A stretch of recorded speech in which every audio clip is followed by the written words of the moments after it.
So hello, Hunter alums, former faculty, Deborah's sister Naomi. While I'm not familiar with the expression, I feel certain that there's a Yiddishism, or perhaps an Eliism, the name given to Deborah's father's turns of phrase by one of the aides at his assisted living facility, that would properly welcome you here and set the stage for Deborah's beautiful memoir and tonight's discussion. The Yiddish expression that I'm looking for would have the structure of one of the if P then Q logic problems that we studied at Hunter, probably the contrapositive. If Eli Tannen hadn't passed on his love of language to Deborah and Deborah hadn't gone to Hunter, we wouldn't be here for tonight's treat. Deborah Tannen is university professor and professor of linguistics at Georgetown University and author of many books and articles about how the language of everyday conversation affects relationships. She's written 8 books for general audiences, and she's the author or editor of 16 books and over 100 articles for scholarly audiences. She has also published poems, short stories, and personal essays. Deborah is best known as the author of You Just Don't Understand, Women and Men in Conversation, which was on the New York Times bestseller list for nearly 4 years, including 8 months as #1, and it's been translated into 31 languages. You Just Don't Understand is the book that brought gender differences in communication style to the forefront of public awareness. In praising that book, Oliver Sacks noted that Deborah combines a novelist's ear for the way people speak with a rare power of original analysis. Now, Deborah channels those talents into this gem of a book, a loving tribute to her father, Eli Samuel Tannen. Finding My Father, his century-long journey from World War I and my quest to follow, is an unflinching account of Deborah's struggle to see and understand her father clearly and to find a more truthful story about her family and herself. In writing this book, Deborah thought she was fulfilling an assignment that she gave herself many years ago. However, as she pulled together the memories that her father began writing down in 1979, Deborah was caught up short. She found notes from her father suggesting that she write this book after he was gone. On one slip of paper, he tells her, "If you write it while I'm alive, you'll have to be thinking of my feelings." As Deborah points out, her father is no longer alive, but she's still thinking of his feelings, trying to understand what they were and how they shaped his life and hers as well. I can't think of a better person to interview Deborah than Sewell Chan. Sewell is another Hunter superstar, another brilliant wordsmith, another careful listener. Sewell Chan joined the LA Times in 2018 as a deputy managing editor, overseeing foreign and national news coverage, the front page, the data and graphics department, the multi-platform copy desks, newsletters, and the editorial library. As if that wasn't enough, he also supervised the homepage and audience engagement teams and helped reorganize them into an integrated news desk. In April, Sewell took on the role of editorial page editor.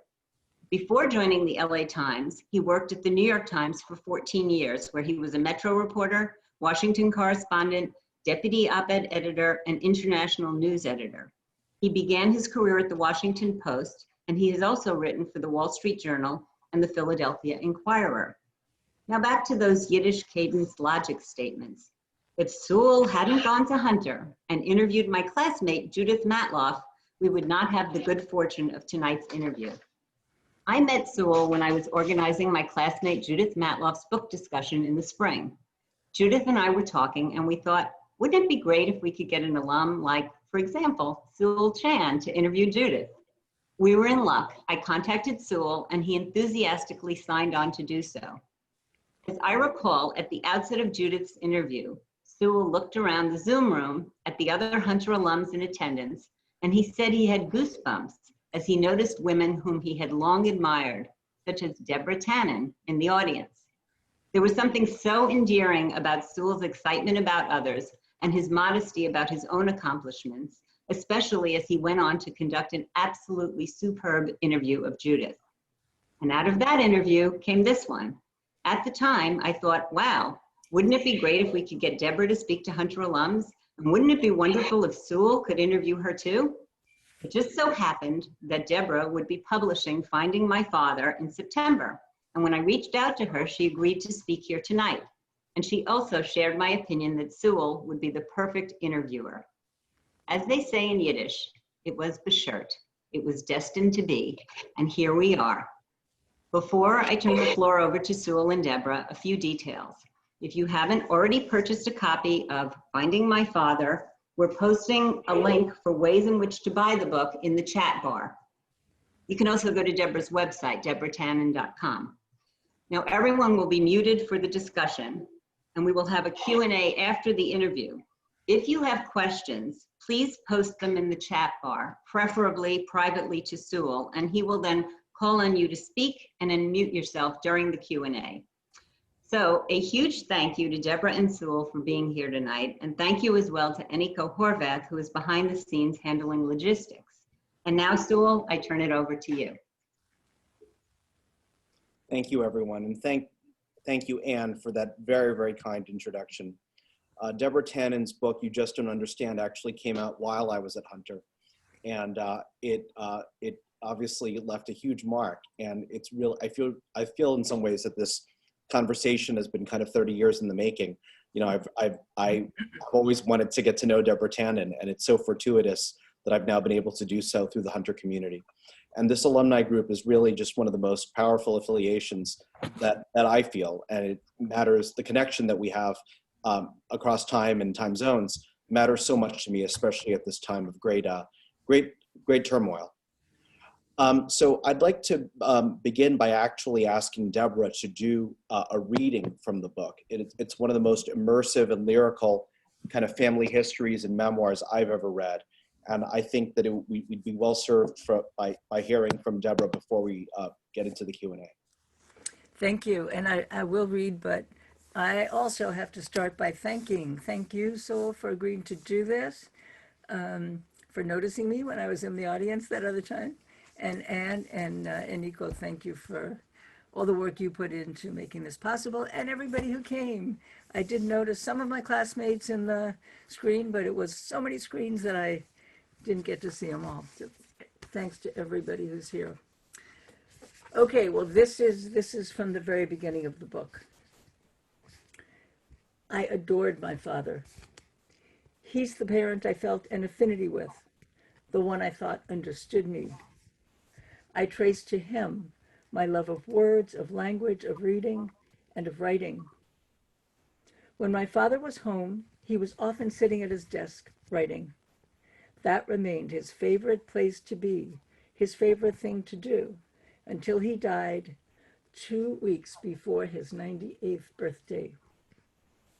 I don't know if I was emulating him or expressing the genes he passed on, but when I was a child, the object I loved most was an old black manual typewriter with yellowing keys rimmed in tarnished silver. I typed poems and stories and letters to my father, telling him what happened to me during the day, often laying out grievances against my mother. I talked to my father through letters because when I was growing up, he was rarely home. The strongest presence I felt in the house was his absence. A sense of yearning for him stayed with me long after I was grown. That's how it starts. It only gets better from there. Thank you, Deborah. Let's start by talking a little bit about the origins of this book. It's one of the most fascinating parts of the book is that this project was really decades in gestation. Could you walk us back toward really as far back as 1992, again when I was at Hunter, and tell us a little bit about how this book came about? Yes, the mid-90s was the first time that I was quite serious about writing it. In fact, I had proposed, didn't say this in the book, I had actually proposed to my publisher, publishing the book about my father. He was alive. It would have meant writing it while he was alive. They didn't want it, so I put it aside. I figured, okay, I'll do it later. It really started, I would say, when my father retired in 1979, which was the year that I got my PhD at Berkeley. Because as I just described, he never had time for anything before he retired. But once he retired, he became interested in talking about his past. And he began writing memories of his past. And I should say right up front, my father saved every piece of paper that came into his life. So I have letters and journals and documents, and he wrote me voluminous letters. Once he knew I was writing about him, he wrote me long memories. He began writing memories in journals. He taped memories for me. I have 200 cassette tapes of conversations and interviews and memories that he recorded for me. So it started with the idea that I was going to write a book about the Hasidic community in Warsaw that my father grew up in. He was born in 1908 into a Hasidic household in Warsaw. He was 6 when World War I broke out. And so it was that pre-World War I Hasidic Jewish community of Warsaw. Now, that's what he, I think, initially thought I would do. In fact, I found a letter. He not only kept all the letters he got, he kept copies of many of the letters he sent. So I have a copy of a letter he wrote to someone saying, Deborah is going to write a book about the Jews of Warsaw after I'm gone. So that was kind of how it started. He had astonishingly detailed memories of that world. He described the buildings, the rooms, the furniture, the people, his relationships with the people, incidents. I actually had written a play about going back to Warsaw with him. That was in the mid-90s that I wrote that. And it was juxtaposing his memories of his childhood in Warsaw with my memories of my childhood with him. And it was after the play was published and produced, I realized all of those things had happened to him before he was 6. It was all before World War I. Who has that kind of memories of their childhood? So that's how it started. As I was spending more and more time talking to him about his past, and he was writing these memories, the idea expanded, that it would be about his life, his entire life. I realized that his life spanned the entire 20th century, and all the major cataclysms of that century affected his life, and his life reflected them. So yeah, World War I, the dissolution of that Jewish community. I started thinking, my idea in the beginning was, my father had kept alive in his memory this Jewish community that was destroyed by the Nazis in World War II. And I was going to bring that back to life and help keep it alive. Reading about the history at the time that I was writing the book, I read from Polish historians that actually it was World War I that brought about what one wrote as the twilight of Jewish Warsaw. That community was really destroyed by World War I. So it expanded. And of course, as he gave me all these documents and materials, there was one very dramatic one. Both my parents talked about a woman that they referred to as my mother's rival, a woman that my father might have married, and we can talk about in more detail later. But he told me that he had saved her letters. And he said he didn't know where they were. Well, I started thinking, oh, if I could read these letters, I could meet her, I could find out who she was, and I could get some idea. He had actually said once, your mother wasn't my girlfriend, Helen was my girlfriend. Well, why didn't he marry Helen? Why did he marry my mother? So I was thinking, if only I could get these letters. Well, one day I was visiting, they lived in a condominium in Hartsdale at the time. He said he's going to go down to the storage room and do something there. And so a light went on in my head, and I offered to go with him. Once we got there and he found what he wanted, I said, how about we look for those letters? And he said, fine. He was very organized, so it wasn't a big deal. If it was my storage room, it would take a year. But everything was organized and it was labeled. So we pretty quickly looked at it. There was nothing there, and I was disappointed. There was one box left. It was on the high shelf and over in the corner to the right. And so I just sort of reached up to pull it out and look at it, and I heard a plop. So I reached behind it, and lodged between the box and the back wall. There were the letters. So I clutched them and I jumped up and down, and my father looked at me with this calm amusement, and he said, take them. I'd like to look at them someday. And so that was another drama that I wanted to explore in the book. And so was it too long answer to your question, but I'll just end by saying the longer it took me, the more it expanded. So I first wrote a first draft, full draft, in about 2013. And so it's been quite a few years since then. I actually wrote another whole book in between about women's friendships. But I guess my father's now been gone 14 years, and I guess I finally felt I was ready to do it. Having read the book, I can say it was really worth the wait. It's just a book of such wisdom and beauty, and your father's voice comes through. It's kind of astonishing to me how much he wrote. There are letters, quote, in which your father was a teenager, I believe, and you quote from those letters, and you also quote from letters from your own childhood. Let's talk about some of the themes of the book. Tell us a little bit about what your father did for a living. I understand that he held 68 different jobs. Tell us about that. Okay. And I think this is important in another way to kind of overall theme. When I thought about my father's life, what to me, my first question was his family, his relationships. When my father sat down to write his life, he retired, he opened this journal and started writing. He started by listing all the jobs that he had and all the work that he had done. It came to 68. He felt that that was a summary of his life. He then set about describing each one, sometimes in writing and sometimes dictating on these cassette tapes, details about them and who the people were and how he happened to do it and why it didn't work out, because none of them worked out. The overview of my father's life is this. He had no father. His father died of tuberculosis, again, something so common at that era, especially in Europe. His father had come down with tuberculosis when he was 2 and moved out of the family home, so he never knew his father. He lived with his mother and sister, a sister about a year and a half older, in his mother's natal household. So his mother's father and mother, in other words, his mother, grandfather and grandmother, and 9 of her siblings that were living there when he was.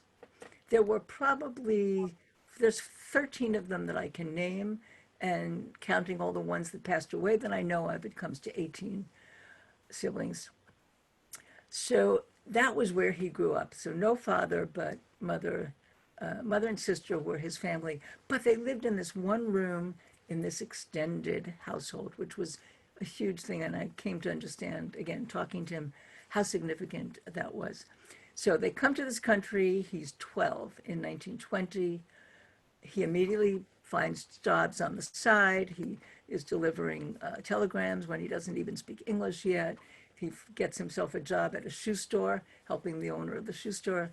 But when he's 14, he quits high school and goes to work full-time in the garment district. That's very common place that many of the immigrants, especially Jewish immigrants at the time, went to work. However, he became a lawyer. How did he do that? He took high school equivalency tests one by one, studying on his own, passing the test, next one, passing the test, passed a law school qualifying certificate exam. And at that time, you did not need to go to college to enter law school. Here's another little detail I didn't put in the book, but just before he began law school, they changed the law and the rules, and you did have to have 1 year of college. This would have been a disaster for him. He couldn't do that. He apparently talked the dean into allowing him just to take a couple courses in the summer. He convinced him that having studied Talmud from the time he was 4 until through high school, that Talmud was all about law, and he really had the background to do it.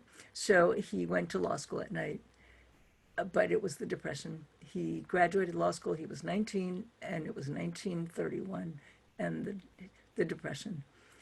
And so that really is the element, the key element of how he ended up doing all these different things. He, the many jobs that he did, and it was such a key thing in his view of his life that he did whatever he had to do to support his family. And that's why having done all these jobs was both, in a way, his tragic view of his life, because he was sure that the minute he got that law degree, he would practice law. But it was also a point of pride that he always did whatever he had to do. And I realized so much of what I think about in the book is comparing my life to his, both ways that I expressed his influence, but also ways that my life was so different. I, throughout my life, asked, what do I want to do? The only thing he ever asked was, what do I have to do? And he always did what he thought he had to. So and maybe I'll just, again, I could talk the whole time about this. So just quickly, when did he actually get to practice law? It wasn't until he was 50, and I was in junior high, that he actually practiced law. And here's how that happened. So he had done all these different jobs. When he got married in 1933, he was actually the manager of a finance company that the people who owned the factory where he worked had started. But then, because of the Depression and various things, so many of his stories are stories of injustice, and this was one. He had built the finance company up to be so successful that the owner said he was too young to run it, and so they brought in their brother-in-law, to whom they paid twice the salary, and he trained them, and then they liquidated because that brother-in-law kind of ran it into the ground. So he did a whole series of different things after that. He had taken many civil service exams, as many people did during the Depression, and he was offered a job as a prison guard at the federal penitentiary in Danbury, Connecticut. In my family, Danbury was a magical word. It was a Garden of Eden. Everybody was happy when they lived in Danbury. They lived in an actual house, not an apartment. Everybody talked about the weeping willow tree. My father, my mother, my sister, who at that time was a little girl. She was the first and only child back then. And my father liked the work. He did really well. Again, very important to them. They were part of a community. Other New York Jews who had gotten the job the same way, just from taking the civil service test, and they were a very close community. They all became really good friends. And he was quickly promoted to parole officer. However, he got word that another civil service test he had taken had led to his, being offered another job, alcohol tax inspector. He'd be chasing bootleggers, and it was a fair amount of more money. I mean, now it may seem like nothing, but it seemed like significantly more money. He decided to do it. He went to tell the warden that he was leaving. The warden was beside himself. He said, "You're doing so well. You're, the best person I've ever worked with here. You are going to be a warden. You will be a warden within a year." It turned out that the warden was going to become head of the Bureau of Prisons in a year, but he couldn't tell him that. But he knew it. And my father did not believe that a Jew would be a warden. He said, look around. There is no Jewish warden. They will never promote me. And the warden said, "That's because there have been no Jews in the system. But now that there are, absolutely." My father believed that the warden would put him up for the job. He did not believe that the higher-ups would permit it. He took the other job, went to Providence, Rhode Island. Describing that job, there's a line he wrote that I could not get over. One of the scenes he describes, "I gripped my gun hard and waited." What? My father with a gun? He was this gentle giant. And so Providence didn't work out. They came back to New York City. partly because my mother got pregnant with me, so I always felt very guilty about that. And as a stopgap measure, he took a job as a cutter in a coat factory. That was supposed to be one, a short time. He became active in the Liberal Party. He was working for the Liberal Party and was promised he'd get a political appointment, so that would be his ticket out of the factory. It took 13 years. So the first 13 years of my life, my father was a cutter, and then after that, he was a lawyer. He did get the political appointment after 13 years, and 6 months later, a Republican was elected and he lost it. But at that point, he did not go back to the factory. He did go into the practice of workmen's compensation law. Deborah, the facts of your father's life are in and of themselves fascinating, but I think what makes the book so rich is really the inner life, his inner life, his thoughts, his feelings. There are entire sections of the book that are pretty much kind of written by your dad, almost. Tell us a little bit about that process of organizing this material across generations, across decades, and tell us when you decided to, as it were, hand the mic over to your dad. Yeah, my father loved to write. I mean, I often say he spoke Polish, Yiddish, English, and he read Hebrew, but his native language was writing. And so he handed me these journals that he had kept before he married. So a lot of it is from that. All these notes that he, accounts that he wrote for me. The very first draft that I had even more of his quotes. At one point, I thought I would, kind of the play that I wrote was his voice interspersed with mine. And I thought I would do the book that way. His, maybe one typeface for him and one typeface for me, and they would kind of be interspersed. But so my first draft was just page after page after page of my father's voice. One problem with that was some of it was my transcription of conversations, and so it was his spoken voice, and others were his written voice, which is quite different. He really learned to speak English by reading, and so his written language was quite stilted. So then I had to decide, okay, that's not going to work. I can't have 50 pages of my father's descriptions of all his jobs. That's another thing. I had to cut out so much that I thought was so fascinating. His descriptions of Warsaw could have been the whole book. And so that was really one of the challenges and one of the things that I think made it take so long. I realized that I had to pull out the most emotionally significant parts. So what are the parts of the story that were most emotionally significant to me, and the parts that really captured why his life went the way it did, and let a lot of it go. It was hard. I wanted it all to be there. So interesting to hear the story behind the story, because I've only seen the finished product, of course, and I think it's just brimming with riches. But I'd love to read the director's cut, as it were. Tell us, you talk a little bit in the book about the kind of generation of so-called red diaper babies in New York City, and about your father's political beliefs. Tell us a little bit about how he arrived at them. Yes, my father was a communist. By the time I was in this world, he had left the Communist Party, but he had been a member. And I was warned, it was the McCarthy era, don't tell anyone that your father was a communist. There were not a lot of secrets in my house. That's the only one I could really think of. Now, the only anyone I might have told is my best friend. Her name was Kathy O'Leary. She lived across the street. But my parents said, if you tell her that your father was a communist, her parents won't let her play with you. So it was kind of scary, that I could lose my friend that way. But when I sat down to talk to him about it, I think this captures something about that.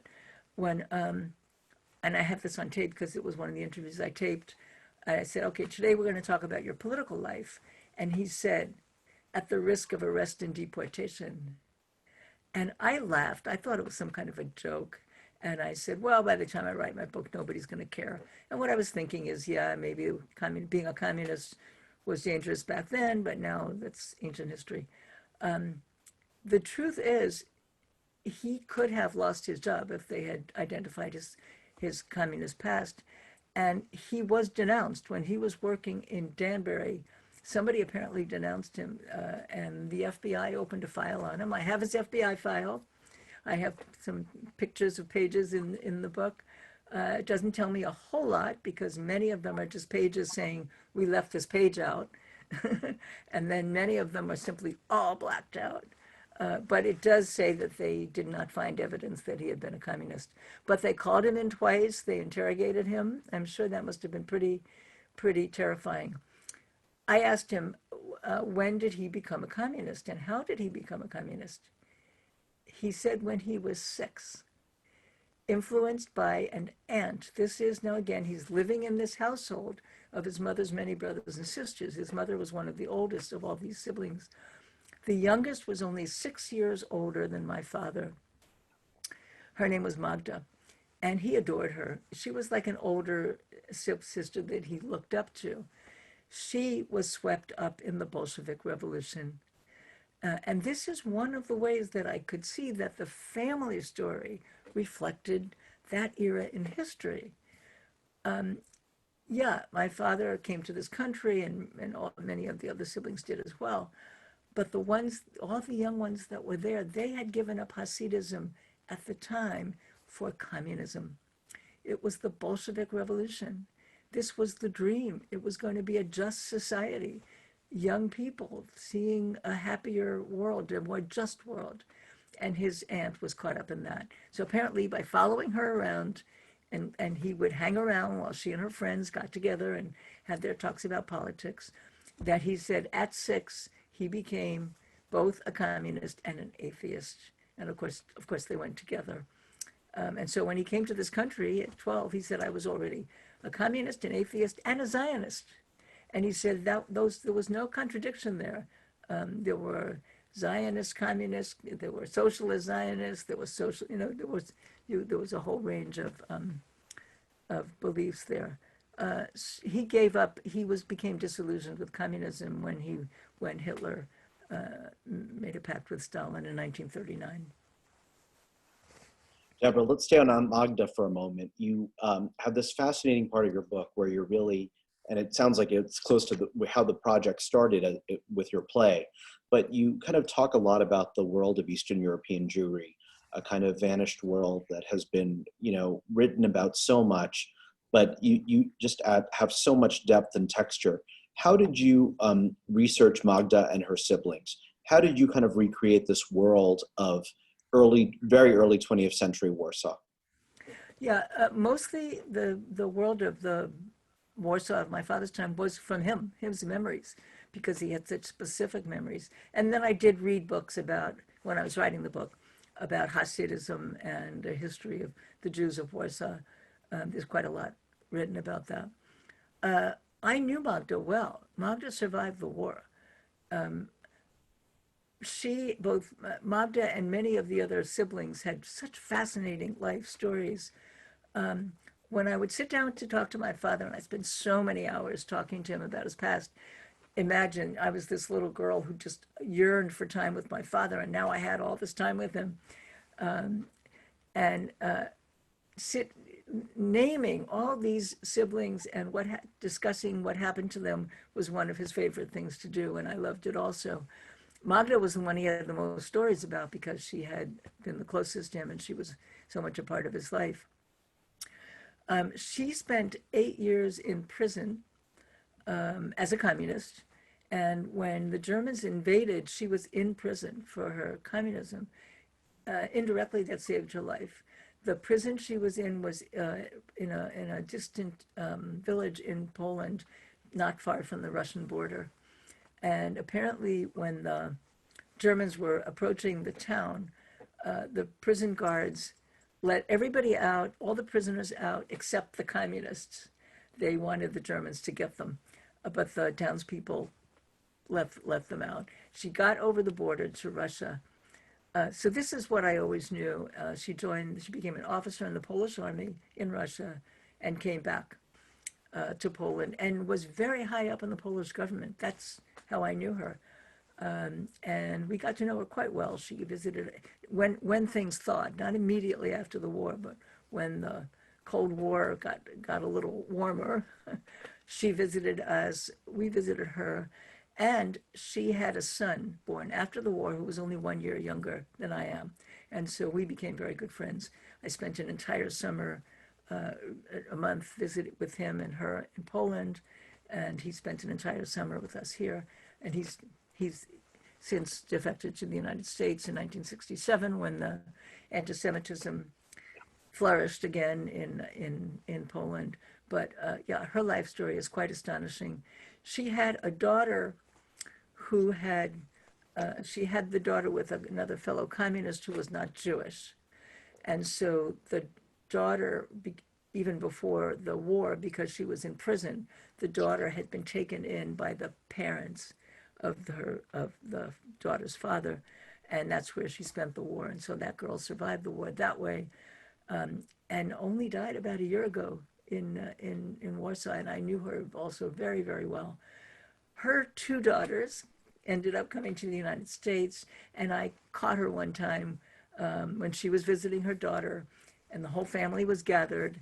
And I asked her everything that she knew about her mother's life story and recorded it. So I filled in more there. But she was very high up in the Polish government. Is it worth telling that story about the waiter, the FBI waiter? Yeah, yeah, please to discuss the Polish economy. Yeah. Yeah. So Magda's husband was the undersecretary of the Treasury in the communist government of Poland. And when she was going to visit with him, my father was by this time had his own law practice. The FBI, some member of the FBI visited my father in his law office and made a suggestion. You just take your aunt and uncle on a bus trip, and while you're on the bus, just ask him about the Polish economy, and that's all. And we'll have an agent sitting behind you, and he'll speak Polish. My father, of course, spoke Polish. He speaks Polish, and he'll. No, that's all you have to do. And my father declined. He didn't want to betray his relatives in that way, and forgot about it. And then, so I at the time was living in Manhattan, and there were other relatives. Magda had a number of other aunts and siblings, my father's aunts and uncles. And so we were going to have a gathering at Mama Leone's Italian restaurant, and we set it up by phone, right? So here we are, all gathered around Mama Leone's. Lo and behold, there's a waiter who speaks Polish, and he's making conversation in Polish with this uncle. And it was very funny because some of the other siblings didn't really ever catch on. And so they kept asking this waiter get him something, and he never paid any attention. He had a napkin over his arm, which he kept like this, and he simply was too busy engaging this uncle in a conversation about the Polish economy. Deborah, without giving away the book's plot, I think I can safely say that there is a lot more romance and even intimacy and sex than I would have expected from its cover. You made a decision to really kind of interrogate your parents' relationship and their love lives, and in a way that I've just never seen in a book. And could you tell us a little bit about that decision and how that unfolded? Yes. The fact that this woman that my father might have married, whom it's a pseudonym, I'm calling her Helen, was never a secret. Again, I didn't hear much about her when I was a kid, but after both my parents were older, I think in a way their censors went down and they talked openly about all kinds of things. So I was curious about Helen and why my father married my mother and not Helen. But there's a layer of this too. I suppose not that many young women had a rather, what's the right word? At times tempestuous, at times complicated relationship with my mother. When she was old, everything, one of the big things was she was always upset that I wasn't married. So I got married at 40, and then everything got a lot better. But My mother was, she was always unhappy. And I always felt that she and my father were ill-matched. He was an intellectual, she was not. He was always calm and upbeat, although I discovered reading his journals and many of the other memories he wrote for me that he was quite unhappy a lot, but he didn't let it show. He did not let us see any of that. And my mother was often unhappy, often angry at him, often angry at me. And I still had this idea that a spouse should be a soulmate. And it was clear that wasn't the case with them. He loved talking about the past. She had no patience for that. She made a rule, no talk about dead people. You only want to talk about dead people. So there were reasons that I thought maybe somebody else would have been a better spouse for my father. Again, maybe I'm sure Freud would have something to say about this. So, but the thing that made it so fascinating, and the reason I thought it was worth putting in the book, partly because of my process of finding the letters, reading them, the drama leading up to his decision, which one he was going to marry. It's quite a drama. And reading the letters allowed me to piece together the time there. But the fact that what it said about women and the relationship between women and men and how different it was at the time. As I said, to me, you find a spouse because you're looking for a life companion, a soulmate. For my father, it was only about obligation. He had been responsible for supporting his mother and sister all these years. He was still doing it. It was a very unhappy situation with them. He felt he could not get married because he had to support them. If he were to get married, he would then have to support a family, which he obviously there was no way he could do that. And then there was this. Both my parents told me if my father thought that Helen, whom he had dated for 3 years, if my father had known that Helen was not a virgin, which he didn't find out until after he married my mother, had he known that, he would have married her instead. How could this be? This is the story behind it. My father was absolutely certain he could not get married. Therefore, he could not have sex with a virgin, because if a woman was a virgin and you deflowered her, you would have to either marry her or you would have ruined her life, because the belief was no one will marry a woman who is not a virgin. Clearly, it's not true. His story is evidence that it's not true. But for that reason, he would never consider having sex with Helen. And because I know their letters, I know how close they came. But so how can we marry my mother? Well, it turned out my mother was not a virgin. And apparently she said to him, you won't be obligated because I'm not a virgin, it won't be your fault. And then after a certain amount of time, I think about 6 months, she started to say, well, no, we have to get married. And he kept saying, but I told you I can't, I really can't. And she got sick. She cried from morning till night. She couldn't keep food down. She was losing weight. And my father felt that it was his fault, that he had, the way he put it to me. And he told me all this. And my mother told me all this. I mean, this was not, again, not a secret. He felt, I did wrong and I have to do the right thing. And then he would always ask, Ed, but I had to betray the other one and I still feel guilty about that. So how does he, by what thinking, had he known that Helen wasn't a virgin, he would have married her.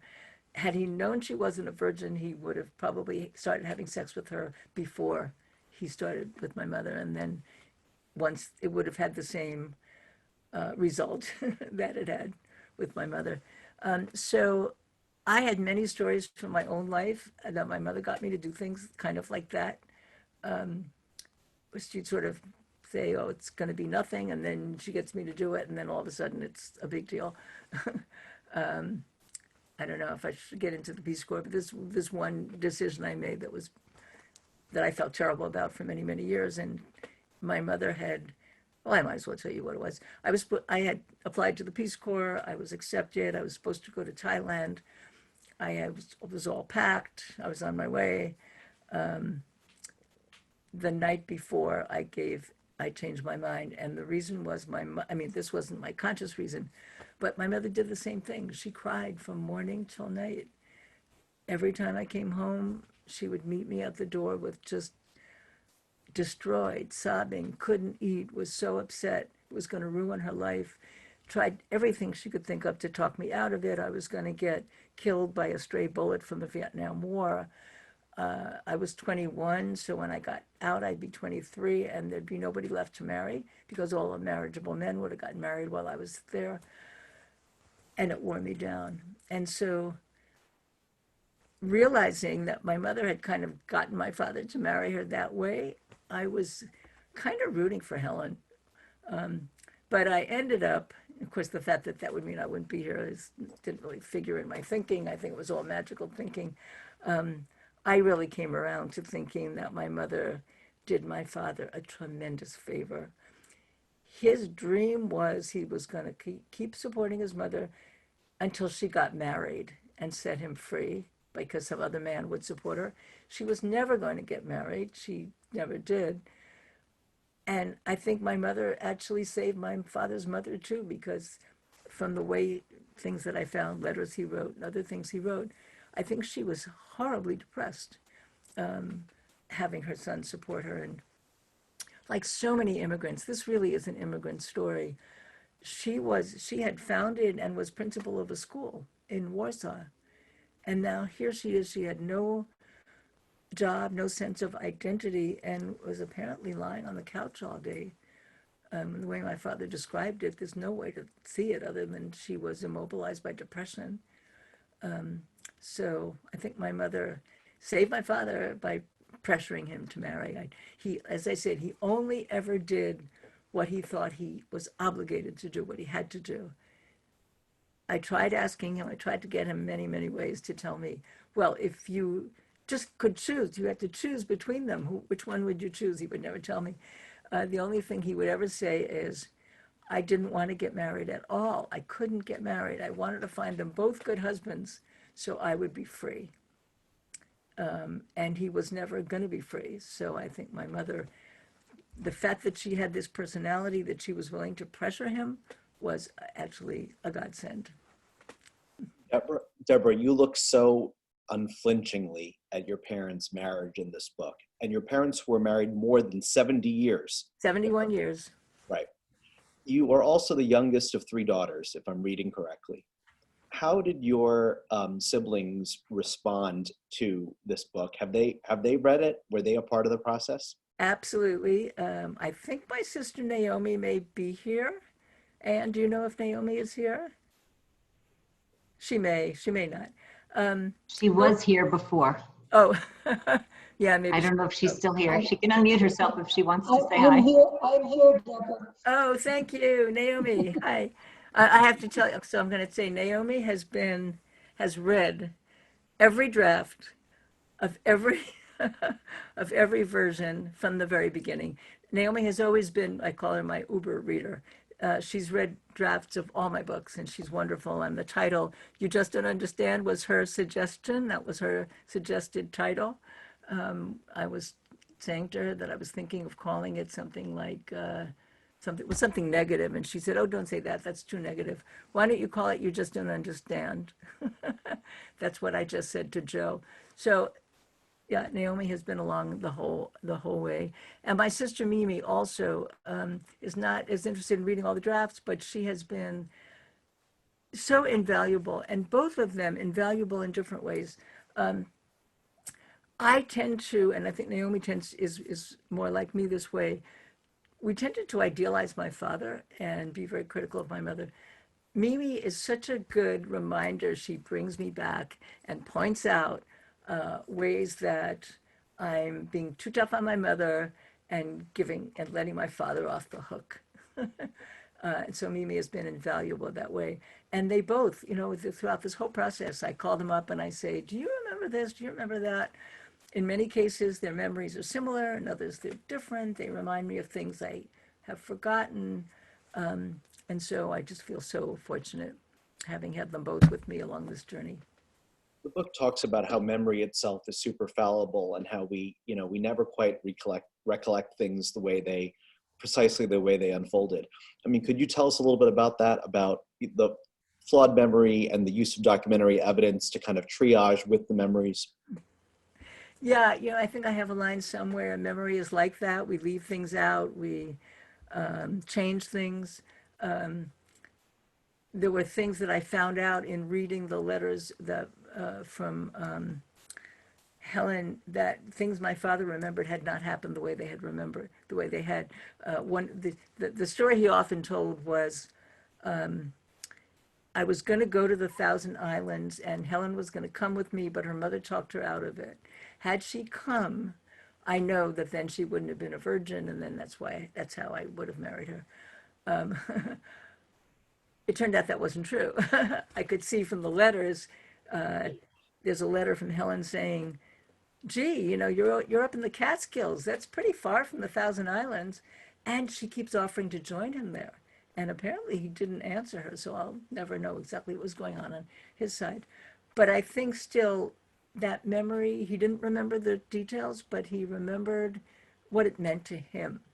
The idea of, had he had sex with her before, then he would have ended up marrying her.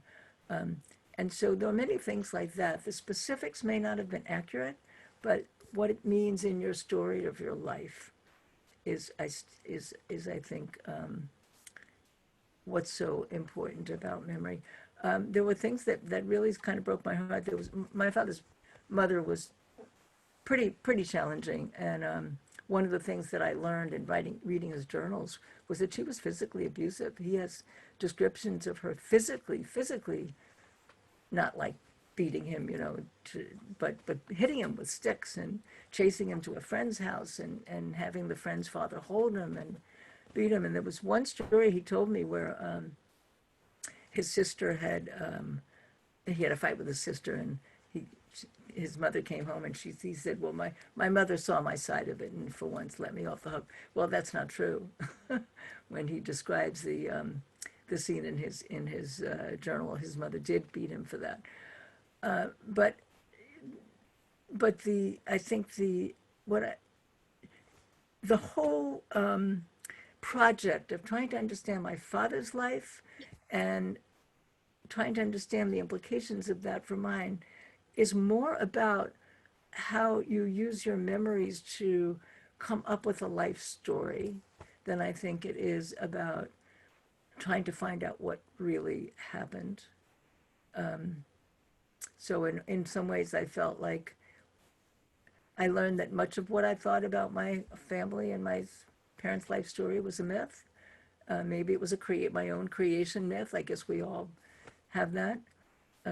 But I understood where it all came from, and I felt like I ended up with a story that I think makes more sense. I'll never know if it's all really true or not. The role of kind of chance and contingency is so powerful in your book. The sense that, with just slight changes in decision making at key moments, a whole life can end up different.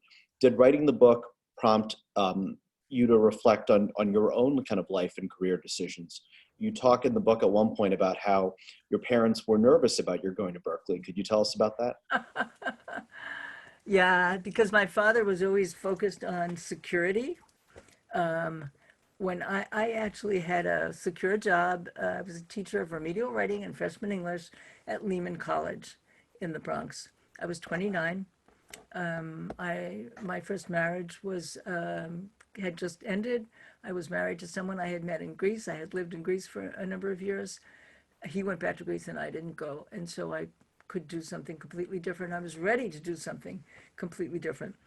So I decided to leave that job and start a PhD program in Berkeley. And my father was dead set against it. Clearly, he thought what I should do is keep my job, and go to City University of New York at night. That's what self-evident, that's what you do. But again, this is the privilege of having been born in a more affluent time and not being married, not having a family to support and have kids.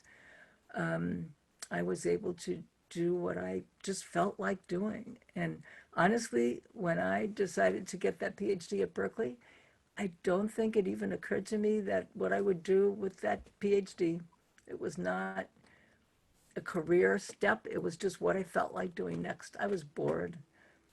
I wanted to use my head again. And similarly, Deborah, when you started teaching at Georgetown, it wasn't certain that it would be a tenure track job, that it would lead to anything. Tell us about that decision. Yes. So because I like to write, I had published a handful of articles while still a grad student.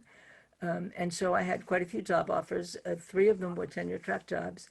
And then Georgetown, which had this program in sociolinguistics, which is my area of specialty, they offered me a job. It was 3 years renewable to 5. It was not tenure track. And I just thought, well, that's what I feel like doing the next 3 years. So if it doesn't work out, I'll do something else after, with no misgivings or second thoughts. Obviously, that's what I would do. It worked out. To our benefit. I'd like to ask the alumni to feel free to start posing questions in the channel if you wish. So please feel free to just say in the group chat if you have a question and put it in there, or use the raise hand function, and then Eniko or I guess, will call on you. I want to say one more thing about Naomi before we move on. It's only thanks to Naomi that I went on to college high school. And that was transformational for me. I wrote a book, hey, Nay.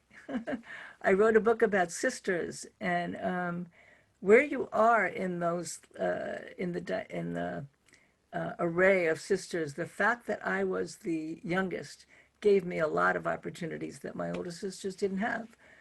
Naomi went to Brooklyn College. I went to Harper College. There was no Harper College when Naomi went to college. The fact that I could go to this sleepaway, residential college was a huge opportunity. But my parents, neither had graduated from high school. My father at that point was a lawyer, but they knew nothing about schools or what you were going to do. Naomi at that time was working on a master's degree at Hunter College. And she's the one who said, take this test. So changed my life. It's really, really special. Shall we go, Eniko, do you want to go to questions? How shall we do this? Sure, okay, we have a cat question. Nancy. So I put it in the chat because I didn't know any better. I think the story of your father's letters and his correspondence is fascinating, but I wonder and I worry about how we'd feel about our descendants finding our correspondence, our private documents. I don't want to deprive history and the archivists of their material, but please wait until I'm gone a certain amount of time before you start poking around in my, because I have copies of letters I've sent in order, chronological order. Okay, let me tell you, I'm the same way. I have every letter I have ever received. I still have. I don't have kids, so I don't think anyone's going to bother going through it. They're probably going to drive up. As Naomi said, her daughter said to her, they'll just drive up a dump, have a truck come up, put everything in it, and take it to the dump. But my father gave me all that stuff. It's not that I found it after he was gone. He gave me all that stuff. He handed me those journals. And he actually, there was one that he said, when he first gave them to me, he said, here are my 2 journals. You can have this one now. You can have that one after I'm gone. And he put it back in his thing. But then he gave me that one too. And he told me what was in it that might bother me, so I wouldn't be shocked. Which I considered putting in the book, and then I decided not to. So there are limits. I did not put everything in the book. You know, somebody asked me in another interview, why do I think my father wanted, you know, agreed to all this and clearly wanted it in some way. I think he wanted to be known. You know, I guess in a way we all want to be known. And he did tell me that that I could say anything I want. He said, after I'm gone, I don't care. It's totally up to you. So you have to decide whether to tell your kids that or not.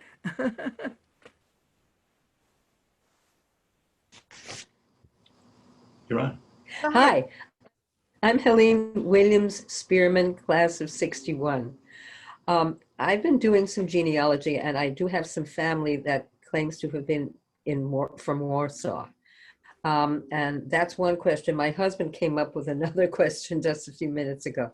My question is, was your family in Warsaw proper or in a suburb, not in a shtetl? Yes. They were right in Warsaw.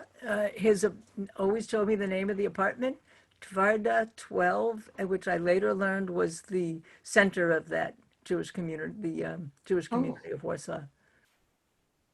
So what was your question? Where do you draw the line between what you include and what you don't include? You hinted that there were things that your father gave you that you had considered including but decided not to. Yes, that's such a good question. I mean, it was a horrible decision. I mean, that's part of why it was so hard for me deciding what to include and what not. As I said, some of the decisions were, what will people be interested in? You know, don't get carried away. Just because I find it interesting doesn't mean everybody else is going to find it interesting. And people that read it all were very helpful. My editor was very helpful with that as well. And then the question of how much private material to include, my own as well as my you know, about me as well as about my parents. There was a fair amount about my father's sexual history, both in a lot in his journals and in his letters, in the letters with Helen, and things he told me. And there was some things that they were in and they were out, and they were in and they were out.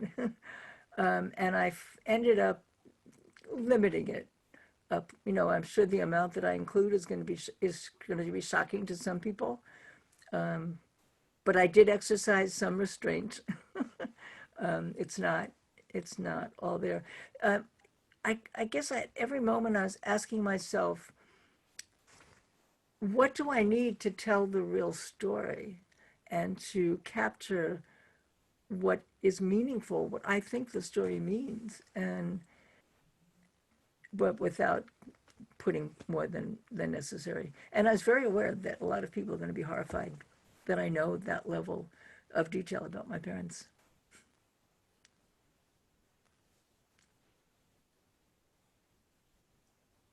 That's my answer. Yeah, there's no other questions at the moment. Some people were corresponding about the value of journals and privacy, but anyone else has a question?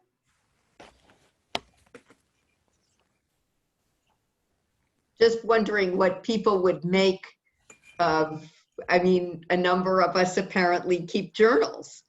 And I don't think they would necessarily make a very good or interesting book. But I think thinking about how other people, I think I'm looking forward to reading this book, because just thinking about how other people come in from the outside and get to put together and interpret all those materials, I think is going to be fascinating. Yeah, thank you. I'm sure my background as an academic was playing a role here. Putting together bits of things and trying to figure out what's important, and then trying to figure out how it's all going to come together and tell a story, is something I've been doing as an academic all my life. For me, this was, you know, partly it was that kind of intellectual exercise. What can I find, and what's the story here? And of course, the other is that very personal journey. You know, I honestly, I don't know if any of you saw that article I had in the New York Times. It was in the Family Ties section. It was based on the book. but it was just in there a couple weeks ago. But believe it or not, writing it was based on the book. I took parts of the book, I molded it that way, but I ended up saying that writing the book was a way to get time with my father that I hadn't had. I tell there, it's also something I tell in the book. I always had dreams where I couldn't reach my father. And there was one in particular that just stuck in my mind. I was not a kid. I was, I don't know, 35 or something.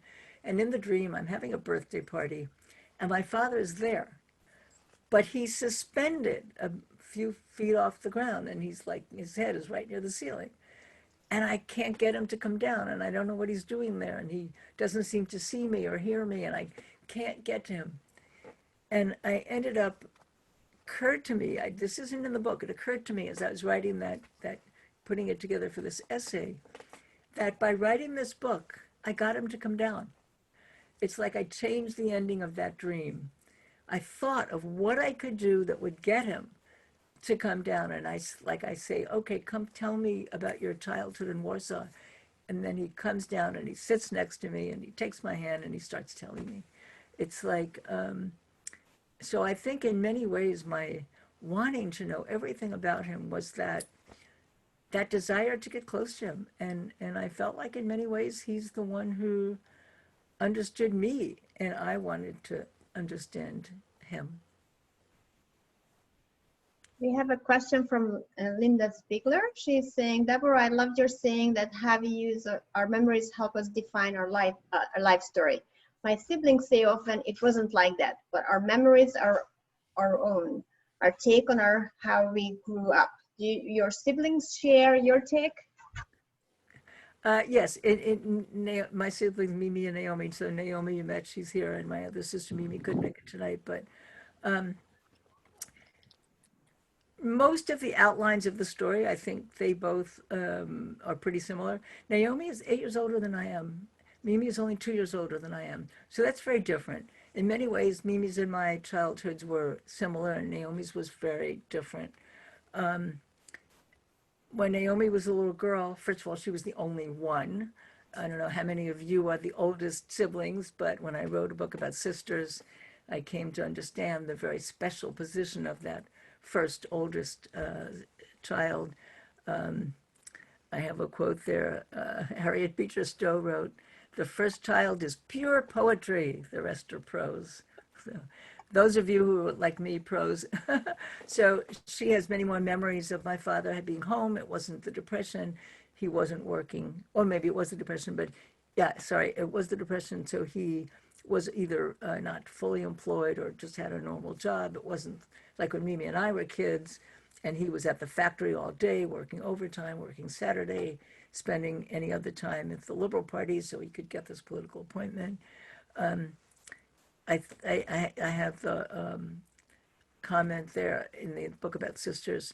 We're born into the same family, but it's a different family. Each of us is born. So yeah, in some ways, my sisters' view were similar, and in some ways, they were very different. So I guess I ultimately had to tell my own story, but I certainly cherished the ability to call them up and ask, what's similar? How do you remember this? And sometimes I did have to step back and say, maybe I'm remembering it wrong.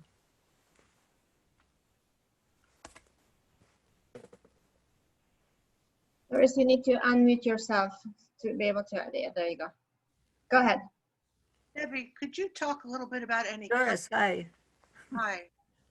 Nice to see you. It's a pleasure. Nice to see you. Any conflicts that you had with your father? Because it sounds like such an ideal relationship. It's yes. I'm identifying with. Good question. Thank you. I do write a fair amount about conflicts we had when I became a teenager. And especially, and this is part of why there's a fair amount about my father's relationship to sex, because that's when he became like a madman, when he was afraid that I was having a sexual relationship. There's one story that I tell, I laugh at it now. I was not laughing at the time. when I came home from college and I was working, letters that had been addressed to me at college got sent to me home, which was, I was with my parents home. I got a letter addressed to, it happened to be Jay Lovinger. He was the editor of Life magazine for a while. It was addressed to Jay Lovinger, care of me. My father had a total fit. What? It's horrible. There's something terrible. What is wrong? He said, the mailman you might meet a boy that you want to marry. And the mailman is going to tell that boy's parents that you received a letter addressed to this Jay Lovinger, care of you, and his parents won't let them marry you. And my father was the one that I adored because he was so rational. He became a madman. So there were many other stories like that during that period of my life. And then there were all the things that I was angry at him for, where I felt he didn't protect me against my mother. Kathy Schultzman is I'm sorry. I thought you were done. Kathy Schultzman is asking, was there anything in particular that you wanted to find out that you couldn't? Very good question. Yeah, that's a great question. I'm sure there were, but nothing is coming to mind. Nothing is coming to mind. I'll tell you one thing that I found out that was a total shock, really a shock.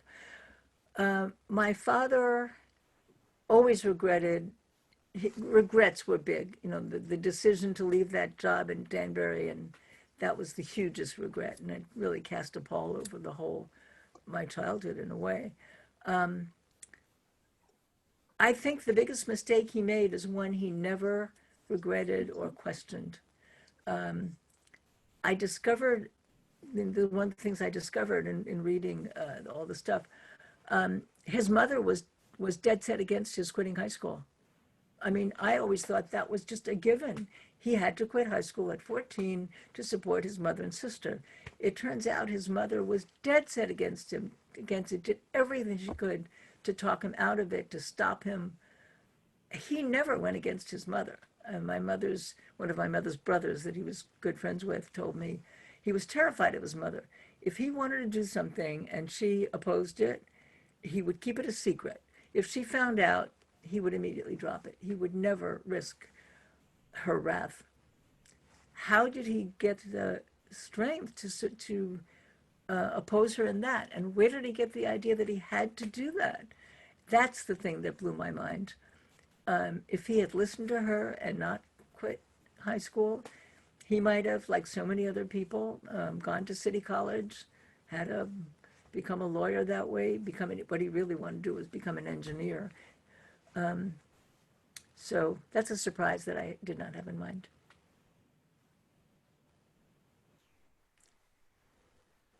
Deborah.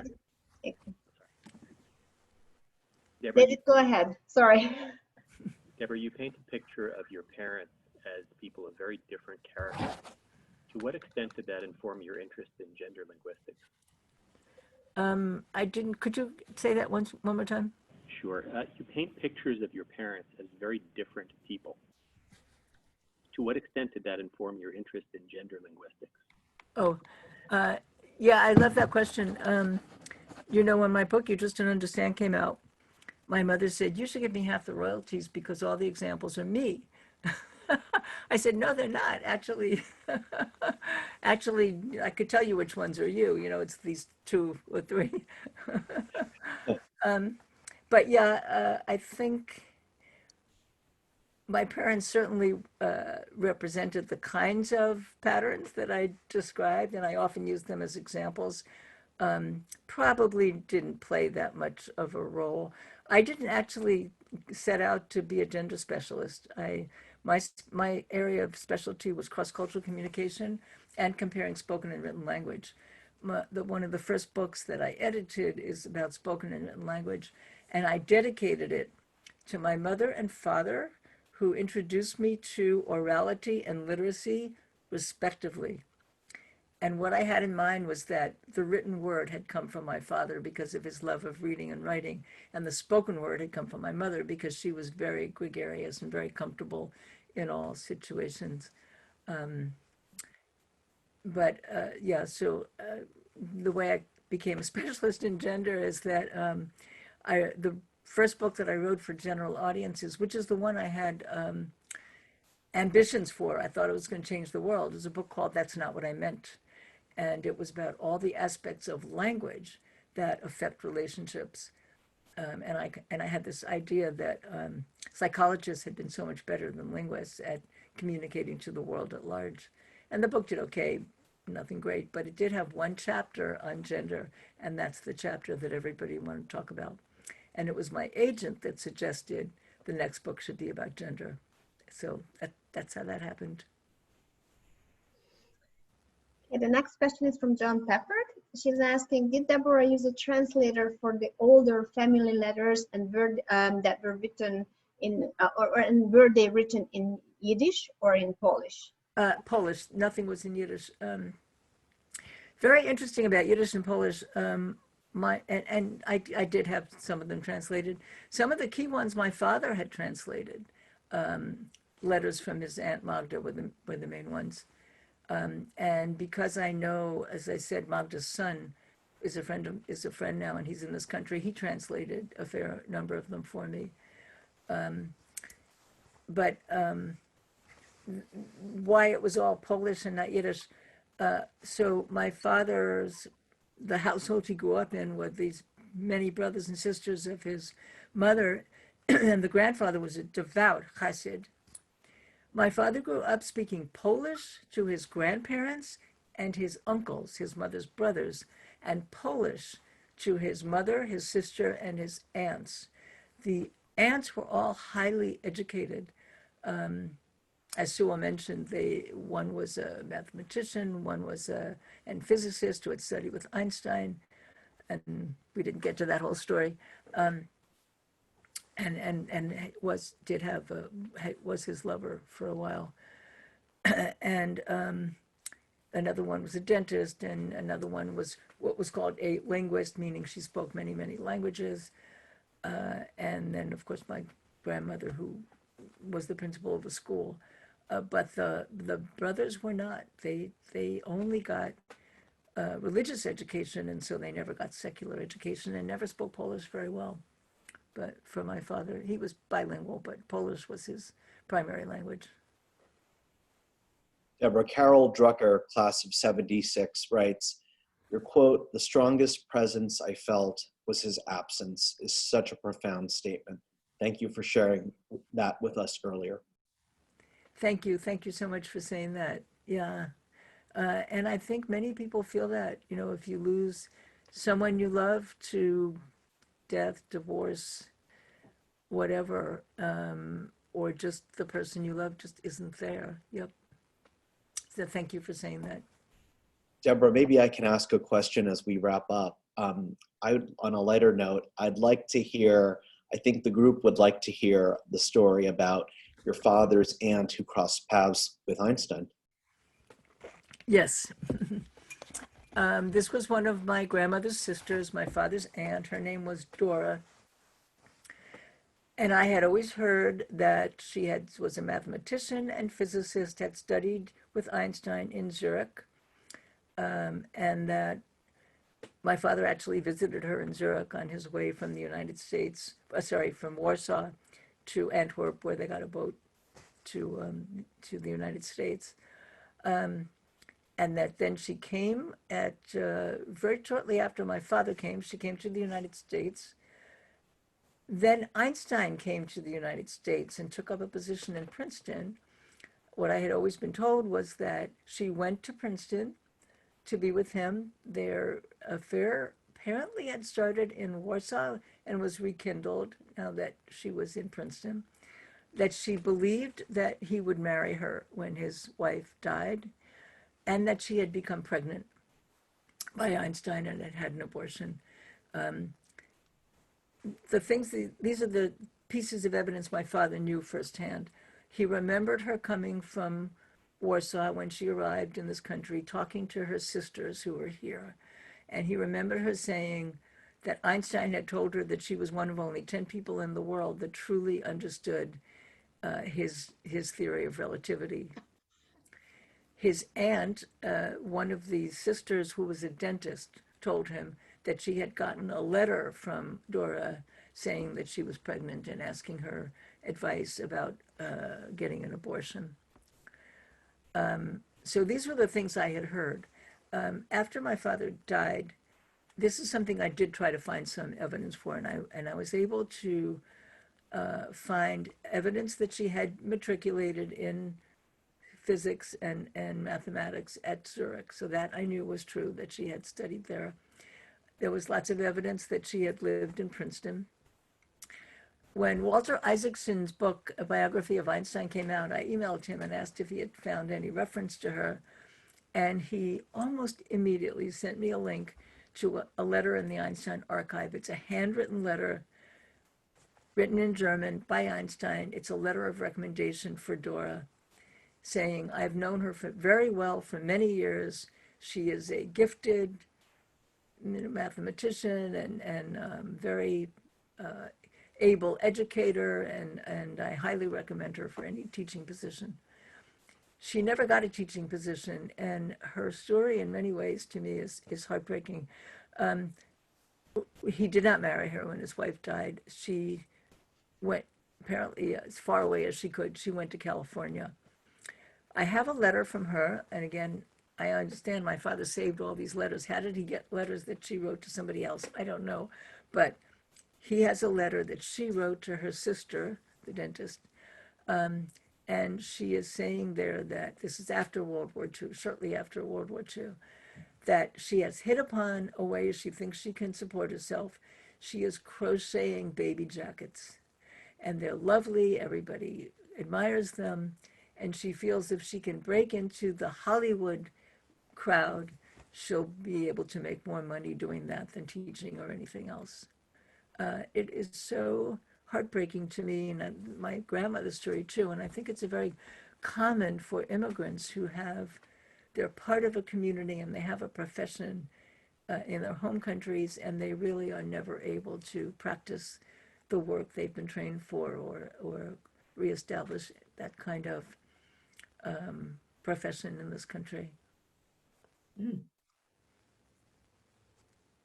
So we're about to wrap up. I just want to remind everyone that you can buy the book. There's a link in the chat for ways to buy the book. And I also want to say my book arrived this weekend, and I really didn't have time to read it, but I couldn't put it down. And I certainly did read it. And you keep talking about, who your father was and who your mother was. And one of the things that struck me was how people, it's not only that you came to understand them differently, but they also changed. And it was just such a tender ending. I just urge you to buy that book and read it. It is so beautiful. But I want to thank you both. This was wonderful. I hope there's another memoir coming. I think there's a lot more to say about the rest of your life. So thank you, Sewell. Thank you, Deborah. And thank you, everyone, for joining. This was a great discussion, and it is just, especially during a pandemic, this book just hit the spot for me. And now, if you can all unmute yourselves and give a big round of applause. Doesn't work. So much. Thank you all so much. Thank you, Sewell. Thank you so much. Thank you, Deborah. Thank you, Deborah. Thank you. Fascinating. Thank you, Deborah and Sewell. Thank you, Deborah. Thank you all. Bye, Deborah. Thank you. Really fascinating. Wonderful.